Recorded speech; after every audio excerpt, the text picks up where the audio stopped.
मैं लालू यादव का बेटा हूँ, मैं शेर का बेटा हूँ, मैं डरने वाला नहीं हूँ।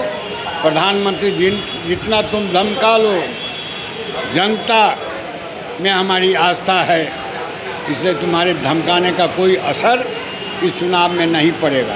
प्रधानमंत्री की जो मर्यादा है, प्रधानमंत्री की जो गरिमा है, उसको गिराने का काम अगर विश्व के इतिहास में कोई प्रधानमंत्री किया है तो उसका नाम है नरेंद्र मोदी।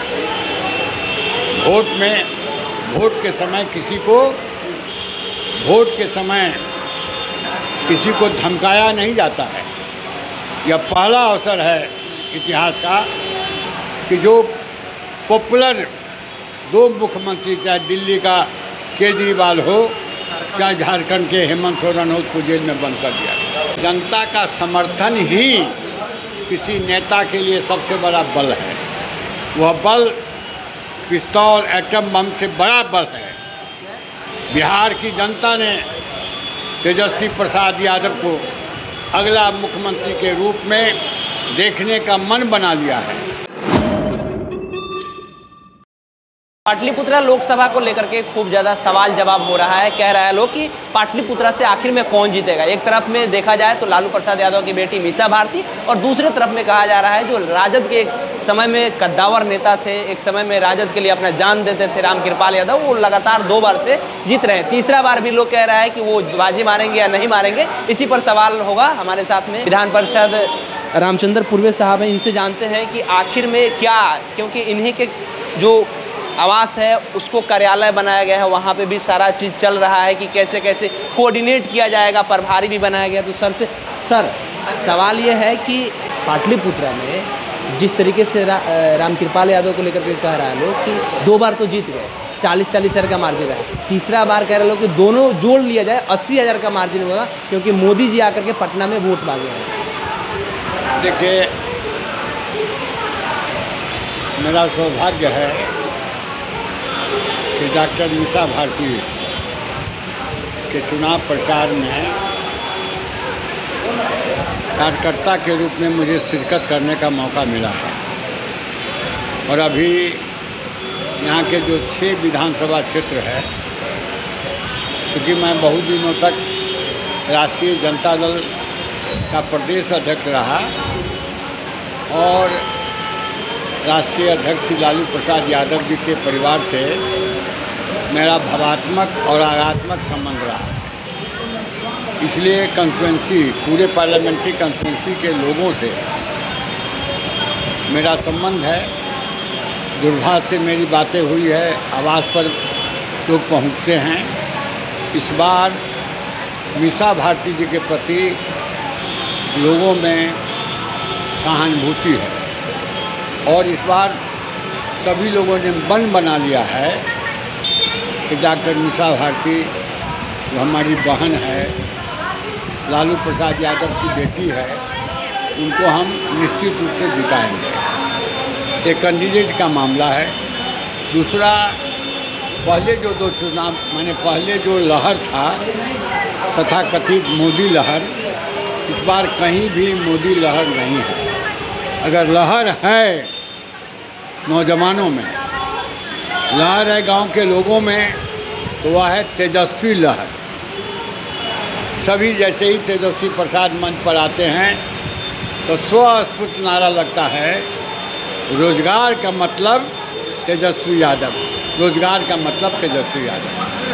यानी तेजस्वी यादव ने एक अपने व्यक्तित्व से और अपने कारनामा से 17 महीना में जो 5 लाख लोगों को उन्होंने जो नौकरी दी, जातीय गणना बिहार में कराने का जो काम किया, आरक्षण के दायरा को बढ़ाने का काम किया, और उनका भाषण जो सिस्टमेटिक रूप से होता है, श्रोताओं को आकर्षित करता है।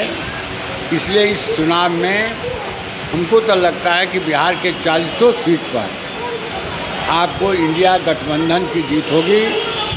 समाजवाद, लोकतंत्र को बचाने के लिए, संविधान को बचाने के लिए और समाजवादी धारा को मजबूत करने के लिए यह होगा।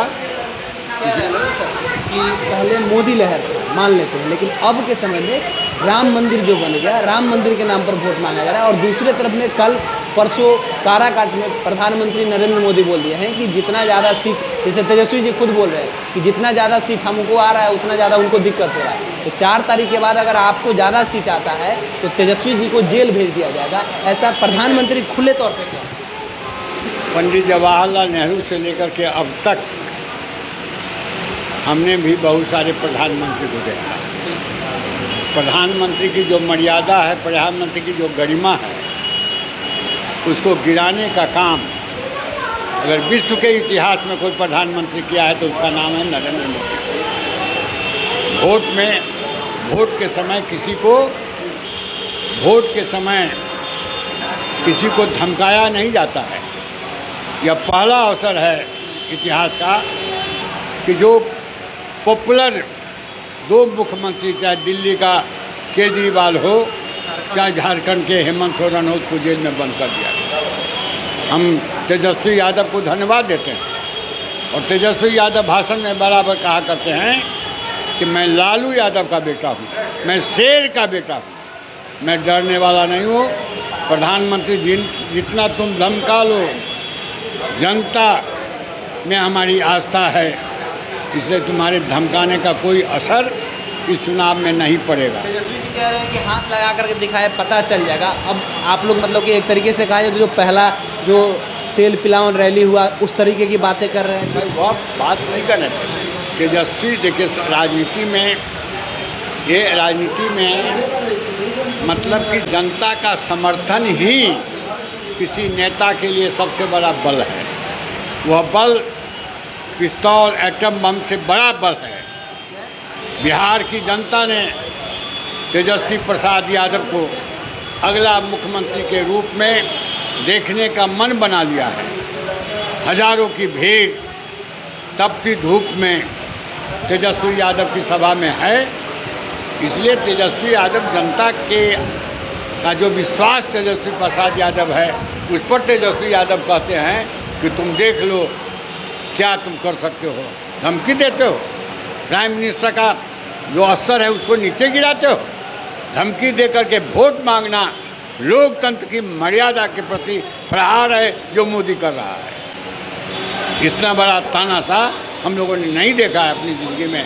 इसलिए न सिर्फ संविधान को बचाना है, न सिर्फ लोकतंत्र को बचाना है, बल्कि मोदी के रूप में तानाशाही की जो संस्थापना इस भारत की धरती पर हो रही है, भारत को उसे मुक्त करना है और इंडिया गठबंधन के सभी उम्मीदवार को जिताना है।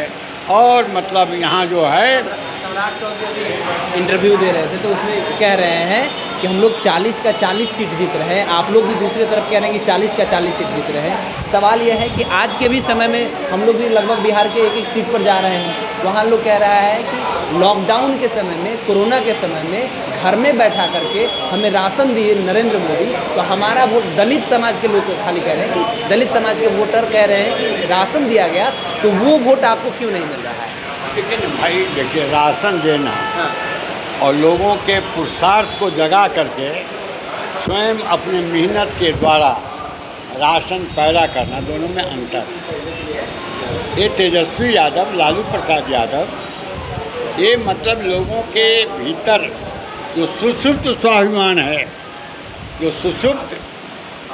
है, उसको जगाने का काम कर रहे हैं कि तुम जगो, वोट जगो।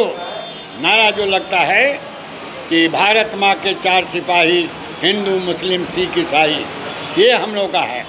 और हम लोग कहते हैं जाग मुसाफिर भोर भयो, अब रैन कहाँ सो सोबत है, जो सोबत है सो खोबत है, जो जागत है सो पावत है। इसलिए लोकतंत्र को बचाने के लिए, संविधान को बचाने के लिए और गांव गमई की जो अपनी संस्कृति है, भारत को बचाने के लिए आपको मतलब कि मोदी ऐसे नफरत की राजनीति करने वाले को न सिर्फ हराना है बल्कि इनको 7 समुंदर पार फेंक देना है। और अभी जो हम लोग को जो मैडम तो यही रही है प्रिंसिपल, मैडम जो है तो यहीं पर प्रिंसिपल रही है, तो यहाँ का जो हवा पानी देख रहे हैं, नौजवानों का जो मिजाज देख रहे हैं, मीसा भारती यहाँ पर अजय बहुमत के साथ जीतने जा रही है। खासतौर पे हमेशा से देखा गया कि दानापुर जो इलाका है, दानापुर से ही चुनाव आप लोग थोड़ा सा मार्जिन होता है। दानापुर में सारे जगह पे वोटिंग का परसेंटेज ज़्यादा रहता है, दानापुर में खासतौर पे देखा जाता है कि इसमें ग्राफ आप लोग का नीचे गिरता है। इस बार दानापुर में बनाया खासतौर पे देखा जाता है, यहाँ पे बनाया गया ऑफिस बनाया गया, दानापुर में कई जगहों पर बनाया गया है, तो क्या ऐसा लग रहा है कि इस बार दानापुर से लीड करेंगे? दानापुर में मनेर कहाँ पर है? मनेर पाटलिपुत्रा में। दानापुर जो है ना, वहाँ पर हमारा ससुराल दानेपुर में है, मैडम दानेपुर की है। मैडम, क्या आप लोग कितना मेहनत कर रहे हैं यहाँ पे? मोदी लहर तो बिल्कुल समाप्त है जी। जिस समय बाबरी मस्जिद का ये था, मंदिर बन रहा था, तो हम लोग थोड़ा घबरा भी रहे थे कि मोदी साहब को देख करके, लेकिन मंदिर बनने के बाद लगता है मोदी साहब बिल्कुल समाप्त है। अब सभी लोग जान गए हैं कि ये हिंदू मुस्लिम ये सब कर करके वे लोगों को मन को जितना चाहते हैं, लेकिन अभी युवाओं में मोदी साहब का लहर बिल्कुल मतलब समाप्त एकदम नहीं चाहते मोदी साहब को। और युवा जो है सो तेजस्वी यादव के प्रति बहुत आकर्षित है और लगता है कि वे ही यहाँ बिहार के अगले साल चीफ मिनिस्टर बनेंगे और तब ही हम लोगों का रोज़गार मिलेगा और हम लोग की बेरोजगारी दूर होगी। तो ठीक है, ये बातें तो है कि तेजस्वी यादव का लहर है, लेकिन कहता है लोग ना कि तेजस्वी यादव का जो लोग आता है, जन सैलाब होता है, जो भीड़ आता है, वो वोट में कन्वर्ट नहीं हो पाता है। आखिर में क्या कारण होता है कि वोट में कन्वर्ट नहीं होगा? इस बार बिल्कुल होगा, इस बार वोट में कन्वर्ट होगा और मोदी जी जाएंगे, बीजेपी खत्म होगी और मीसा भारती को तो जितना ही जितना है।